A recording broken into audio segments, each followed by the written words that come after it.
Doing, lads. It's JAY LEKZ. My little brother, fucking Nix.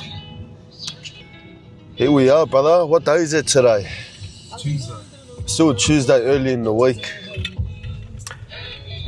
Me and my brothers, we always try and work out, like, towards the other, but it just depends, you know, because we're all four of us brothers, we're in different corners of Sydney.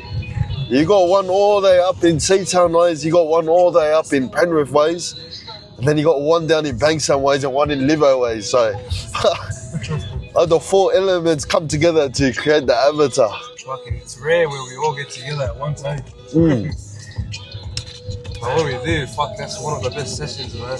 Yeah, lad. Say what you were saying? Oh, I forgot. There you go. Dementia, lads. I'm saying, fuck, it's rare that all four of us brothers get together, man. And what we do, fucking, it's like, it's mad. Yo. The reason why I want to start these little vlogging sessions. A lot of people ask me these questions, and the Bros and Cons podcast that I have up with my brothers, it's very hard to like try answer these questions without dragging on through a whole episode, because I don't want all the episodes to be me talking about my life experience and this and that. You know what I mean? Like, when we get guests on, we want to kind of like shine the light on them and stuff. And my life is a bit too complex to squash it all into like one little segment, you know? I'm going to tell my stories through a set of series just like this while I'm going throughout my daily life. And right now, my brother is taking me to go report to bail at Bankstown. As it goes, when we were young, right, we were never really fitting into anywhere, I'll be honest with you. I don't think my father was my father was a pastor. He was a deacon, a working deacon when we first came, and he was a pastor. He wasn't particularly liked. I never understood it. Not that everyone has to be like, maybe it's his style or language of the way he talks, or my dad is the type of person, he's not really a people pleaser, and sometimes he says things like without a filter, if that makes sense. Like, he just says things how it is, kind of, that's the way he is. And he's been like that to us even as well. Like, he's the same person to everyone, even at church. And so his demeanor would kind of drop down to us kids as well. And we just used to go to church just for the sake of going, you know, just because that's what my parents wanted us to do. And I feel like a lot of the struggle we faced when we were young as a family, a lot of our parents' money would be going towards building the church, you know, and like we grew in like a love-hate relationship with attending church, because here we are, like, we're looking at my parents spending abundance of money on the church, but then like we're not getting like the right textbooks, you know. We're borrowing textbooks from the library because my parents couldn't buy them, or like I'm like doing stuff for my Balangi friends at school. Like, I'm like protecting them while I'm like doing stuff for them so that I can use their textbooks or they can do my exams and that. It was funny, bro. And so we grew up with that love-hate relationship with going to church, but we were never mentally there. We were just there because that's how our tradition was, you know. We grew up to go to church. As a matter of fact, having a dad as a pastor actually had the opposite effect. Me and my brothers, we strayed so far from the rod, you wouldn't even believe it. We also didn't fit well with the islanders at school. I don't know why, we just never really, like, I met a lot of very good mates that I don't talk to anymore, unfortunately, but I just never really clicked, you know, like the friendship I have with my siblings has always been first and foremost to me my whole life, because I never really clicked with anyone else. I never felt like anyone understood me, or like I never understood anyone else either. I always felt like we were separate. We had mates, and then we had our brothers and our sisters who always came first and foremost. And that's how my dad raised us. He always raised us that, like, look after each other, because one day I'm not gonna be here, and you are all gonna have each other to look after each other. And I feel like I didn't listen to a lot of things my old man said, but that's probably, I'm proud that I kept that intact,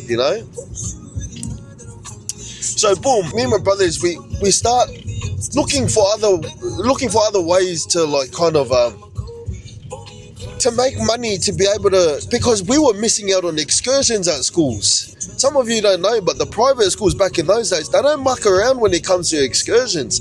And we used to lie. We used to say, oh yeah, we're sick, blah blah blah, and it's the reality is we just didn't have money for it. It got to a point I didn't even want to ask my parents for it, because I already knew that we didn't have the money for it, and sometimes like when it comes to things like club footy and that, these things, they cost money. And I remember, I will never forget, I asked my dad that I wanted to learn the guitar, and I wanted to do guitar lessons. And my mum and dad, they started fighting about it, because my mum wanted me to do it just only because I asked. But my dad, he knew better. He goes, what for? That's not gonna bring us money. Like, that's a waste of time. I can teach him how to play the guitar.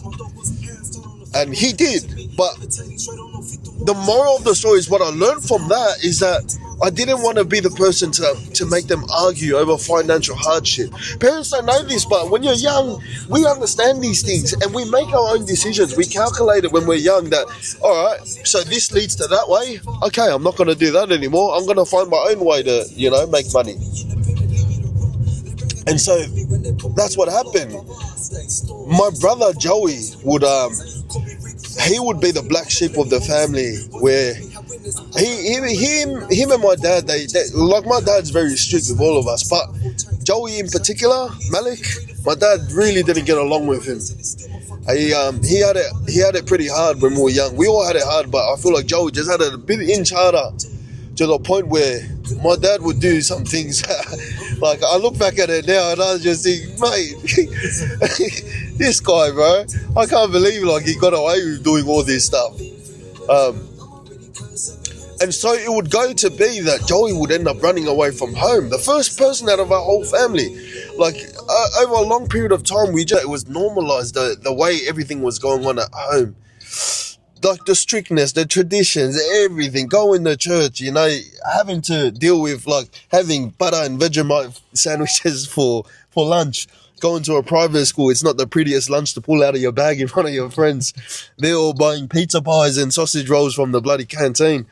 But anyways, we normalized it, but Joey would be the first one to break out of it.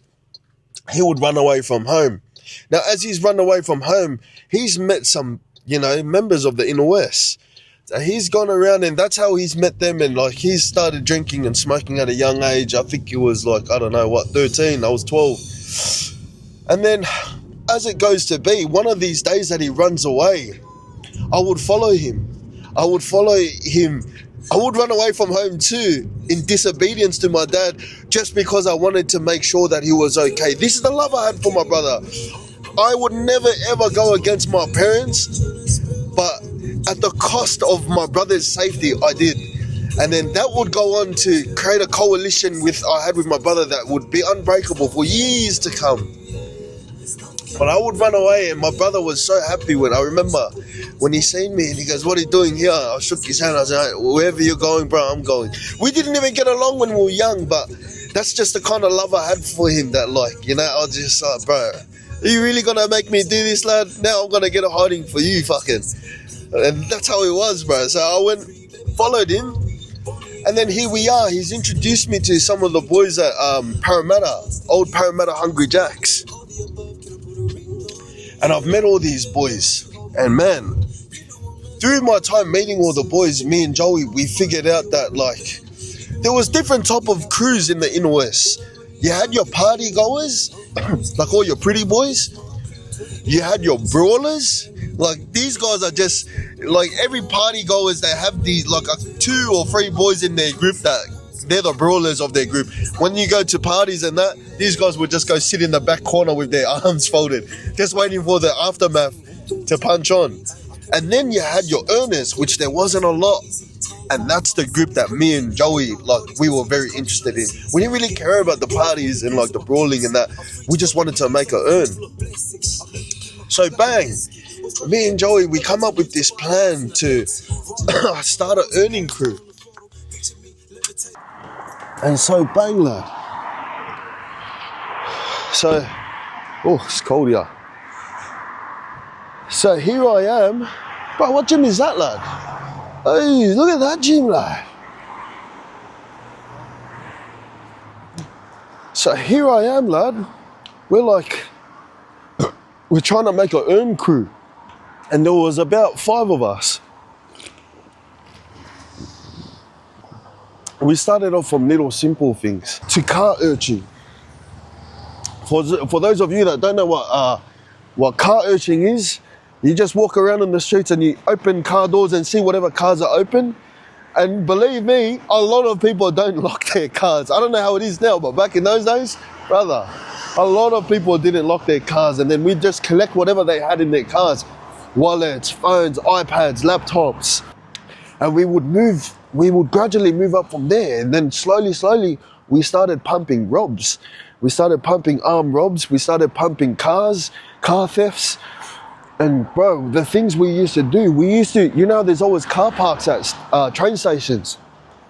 We used to go sit there at night. Like, we used to drink in the car park and just sit there in the shadows. Like little demons, like little conniving demons, sitting there, just preying on people.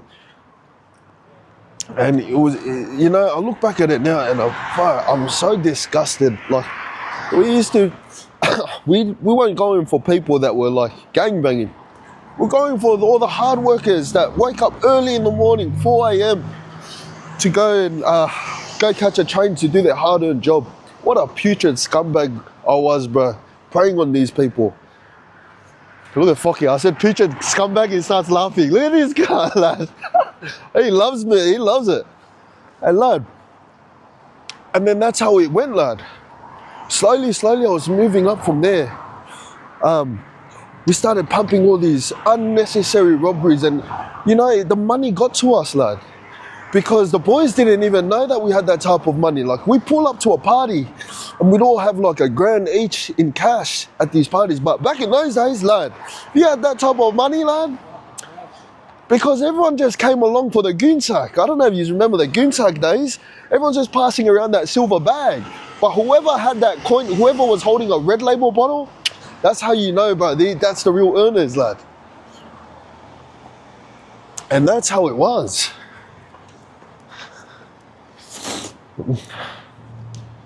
I'm just gonna go report in here.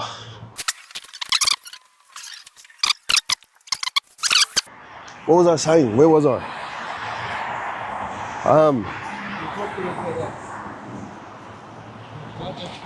Carjacking. Fucking doesn't know about carjacking. You can never, lad. I was too quick, lad. I was fucking fast, lad. But yeah, as fate would have it, we'd move on, and like, that's how things start. It starts from very small, and it just gradually grows. You start from small things, and then it grows. You let the devil in through a little seep crack through the window, you're gone, brother. You're finished. Brother, who keeps calling me? Oh, look, my alarm. I only have between 8 a.m. and 8 p.m. to report, and I have an alarm at 7 p.m. just in case I forget. And that's come in clutch so many times. But anyways, so we're earning at all these jobs. You know how I've mentioned before that I've got all these businesses that I run. The same mind that conducts these businesses was the same mind that operated a lot of our robberies. So I was the brains for a lot of our jobs when we were young. I would coordinate them. Obviously didn't coordinate them well enough. We got caught. We got caught for a lot of the still newbie back then. So me and all the boys, we were on the run. We were on the run for ages. And one of the robberies that me and my brother did in particular, I mentioned before, like, it's probably the most thing I've ever regretted. It's a bit too gruesome to bring up. And yeah, so maybe later on, if I find a way to tell it where it doesn't I don't incriminate myself because I didn't get caught for it, but it's just something that I don't really want to talk about because it lets in old demons, if you know what I mean. The person I was to do this heinous act, I can't believe I would ever do this. And I hate even just thinking about it for most of the things I did, you know. And in terms of bringing myself to truth, lad, that's between me and God, not between the court system here. I answer to one judge, and that's the God above me. Anyways,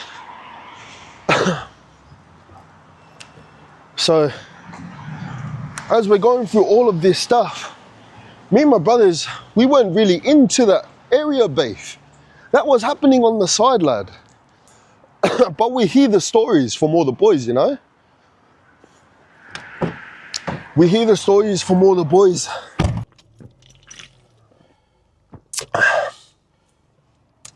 And yeah, we would just listen to him, but we were more focused on our earning crew, you know? My little earn crew, we all got caught. I was the last one to get caught when we were on the run. And you should have seen how happy the detective was when he caught me. He's just like, mate, we've been looking for you, mate. You know, when the detective smiles at you, you know you're finished.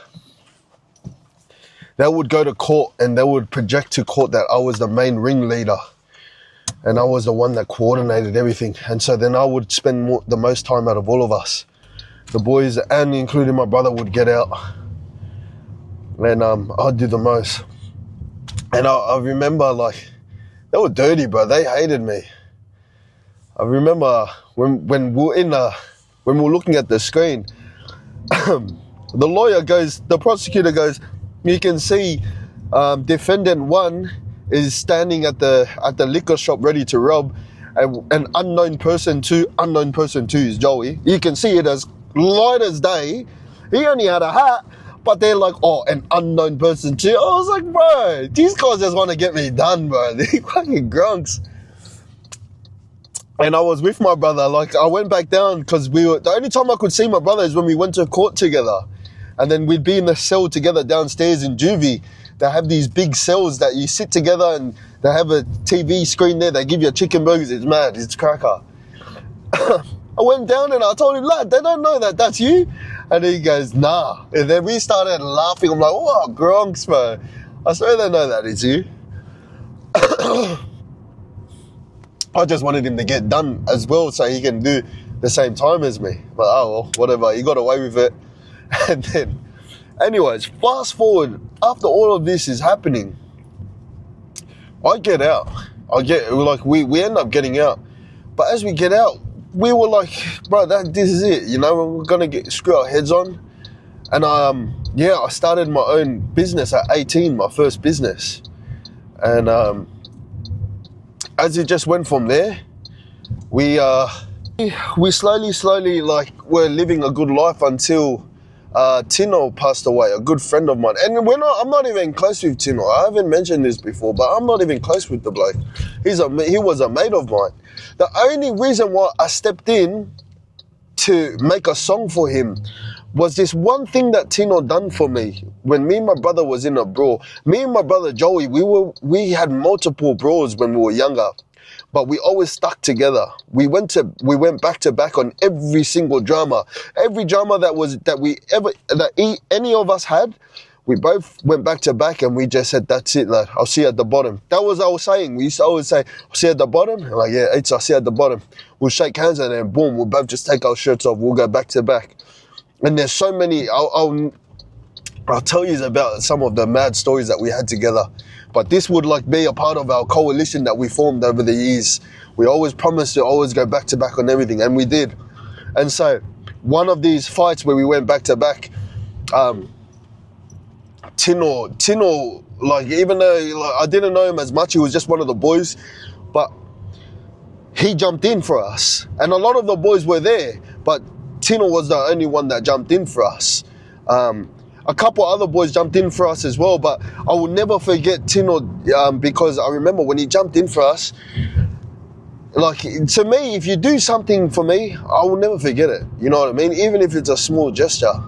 And ever since after that time he jumped in for me and my brother, I saw him differently. Now he was part of my family, you know. And I treated him differently. I spoke to him differently ever since that day. I grew a massive respect for him. But yeah, and then like later on, he'd passed away due to gang violence. And then I ended up writing a song for him, and I wasn't a rapper. I'm still not a rapper. I've said this so many times. Like when people come and say, "Oh, your songs were ill or your songs were trash," I agree with you. I'll be the first to tell you, lad, I'm not a rapper. I've told you this for ages now.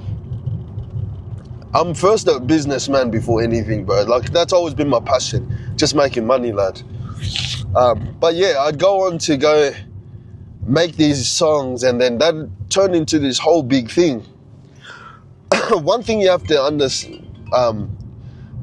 understand about me is that there was only two missions of why I formed 21 District. One was to obviously make a song for, my mate, Tino, to give a voice for him. And then number two was to inspire the area to make music. That's all I wanted to do. And I done those two things. Those two things after the reply came out, slowly, we had huge artists coming out of the area who are still banging today. So I'd already completed the two things. But just my ego, along the way, I lost vision of why I first started to do it. And I praise God that I woke up to myself, and like it obviously took me a while, and I've done a lot of stupid stuff along the years, but late is better than never. So that's why I stopped all the rubbish, because I saw the impact it was having on the people around me. And to be honest, I'm like, after a while, I've matured to the point where I care more about my reputation at home than my reputation on the street. I really don't care anymore. Like, whatever happens on the street now in the music scene, in the area, babe, whatever. I wash my hands from it.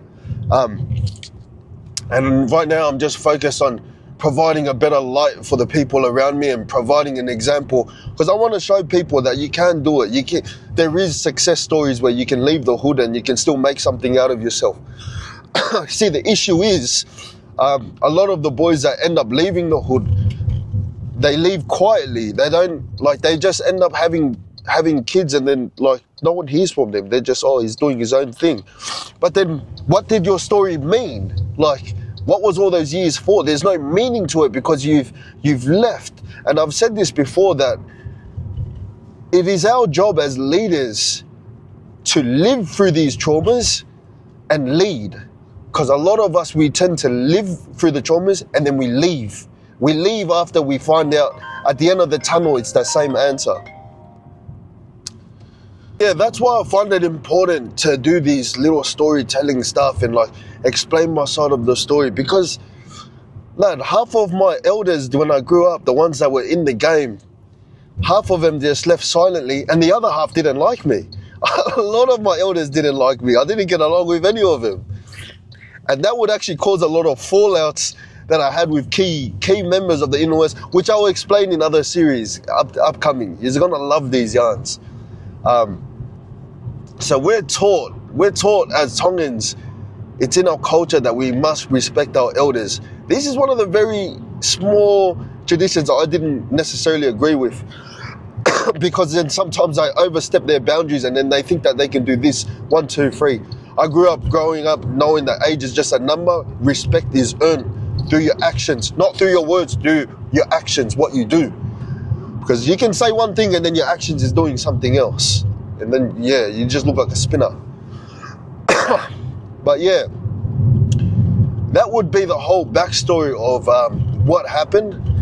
And I've gotten to a stage where a lot of speculation and rumors surrounded my name in the scene, especially me getting stabbed, which I think is going to have to be a whole different segment in itself.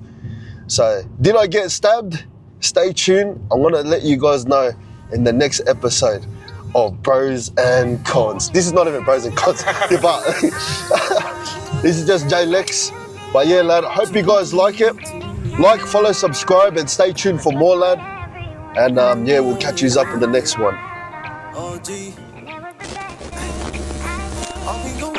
And as we're shaping up, after I get hit, I'm shaping up, ducking, weaving, throwing. I fucking just start flying. Sorry for the French. I'm still trying to learn how to stop swearing. So sorry for if I swear throughout this video. I'm flying, bang, I'm flying, and I swear it was like slow motion. I'm in the air for like 3-4.